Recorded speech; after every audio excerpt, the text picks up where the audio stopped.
开 TED APP， 这里头各式各样的演讲主题包罗万象，是许多人充电的地方。而为什么各行各业的创新人才都愿意把 TED 当作是一个重要的发表平台？今天关键对话很荣幸为您邀请到的就是 TED 的创办人 Richard Salomon， 他同时也是一位跨界的创新大师。Hello Richard. Hello. I know I don't have to ask you any question, and you can give us a brilliant 18-minute talk. You created TED in 1984. Can you share your memories of the very first TED event with us? You have an area of expertise. Most people have an area of expertise. The head of the hotel I said hello to before. He's trying to be a better hotel manager, and then he'll go from this hotel to another hotel and his job will improve. And he sells his expertise of what he's doing. And when you sell your expertise, you only have a few things to sell because you're expert in something. I am expert in nothing. I don't know how to do anything. And so I have an unlimited repertoire of things I can sell because I can't do anything. But I'm curious about all these things. And that's what TED is. TED was my curiosity about everything. In a conference format, all it is all my interests and the accidental connections between those things and giving people permission to be interested in things they didn't even know they were interested in. So in that sense, the convergence of technology, entertainment, and design, the technology business, the entertainment industry, design professions, is me. It's my permission, giving myself permission to take these little side journeys, to go off the highway at the small town, to see this and see the connection between that and that. So in doing that, it also gives other people permission to be interested in a multifaceted way. How did you get so many ingenious people to share their innovation? Because I want it so badly. I don't stop asking people for things. There was a introduction of me at the third TED, an unlikely introduction, but the person looked around the room, and it was 500 people then, and they said, as I look around the room, I think most of you are here because you said no to Richard sometime. I think that explains it. No is the place where I begin. What makes them say yes in the end? They give up. Because you keep asking for many times? I beg people. After I ran it for 18 years, probably after 5 or so years, I didn't have to beg as much because there was more trust. But in the beginning, I did the first one. That was the hardest one to do.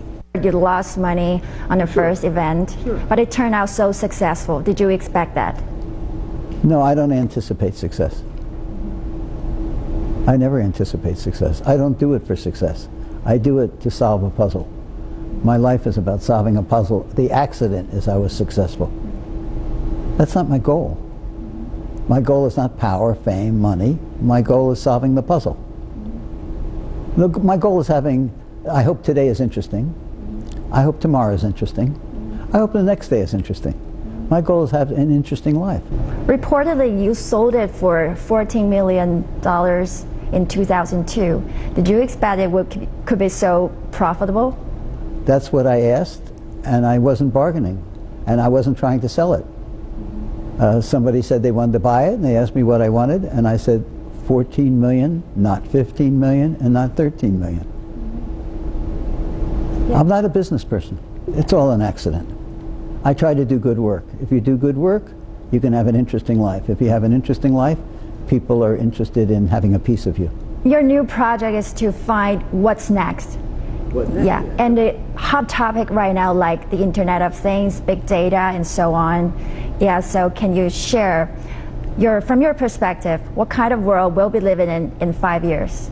90% of businesses, people, companies, designers, thinkers, look down this aisle. And this aisle is incremental change for the better.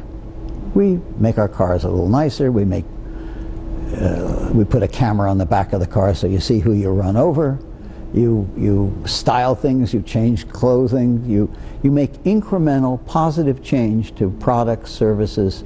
You make a little change in a program for the internet. You make a little change in this or a little change in that. And that's perfectly okay. At this moment in my life, I am particularly interested in game changing. What might happen in 5 years? What is the significant big changes that might occur?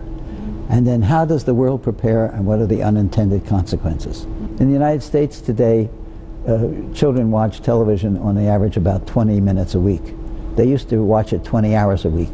That's a radical change. That's radical. Everybody's like this. And I am like that.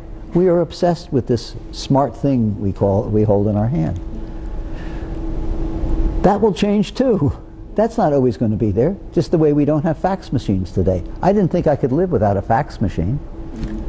I got rid of my last fax machine. So everything we have now will disappear.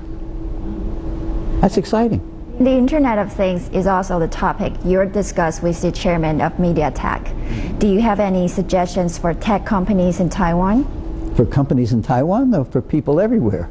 Innovation is game changing. And it comes in just 5 varieties. You can have innovation by addition. The smartphone is innovation by adding many, many technologies together in a small package. That's innovation. So you can have addition, you can have need.